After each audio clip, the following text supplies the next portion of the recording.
Does the leakage inductance depend on the current that flows in windings?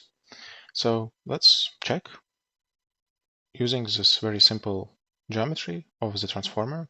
So we have primary winding, we have secondary winding. This is a ferrite core with a very tiny gap between those two core pieces.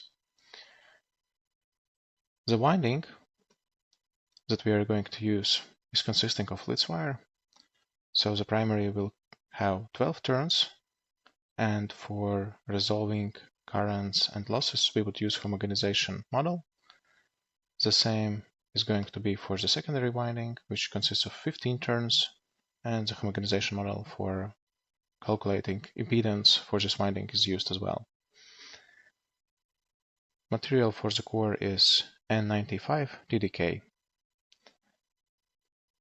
So we define the primary and secondary, and on the secondary we apply the voltage, and the voltage is equal to 0. So basically what we do, we shorten the secondary winding while we apply different currents on the primary side. And this problem is going to be solved at 100 kHz. The range for the current is going to be from half ampere to 10 ampere. So once we solve the problem, we get inductance values. Inductance in the software is calculated using two methods.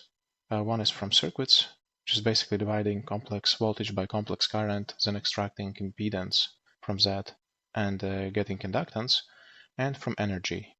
For energy method, we integrate magnetic field energy in the entire domain and then basically divide it by the current, primary current square. And going back to the question, whether the inductance depends on the current. So in short, what we can see is that it does not depend, at least in the range that we were solving, from 0.5 up to 10 amperes, we do not see any dependence of inductance on the current. If we would take a look on the magnetic flux in the core, then we see that the magnetic flux amplitude in the core is significantly below its saturation point, because this is a leakage inductance and the most magnetic flux is concentrated between windings. So, in order to see any difference in the leakage inductance value, I would assume that we would need to very significantly increase the current, which in real applications would be not practical.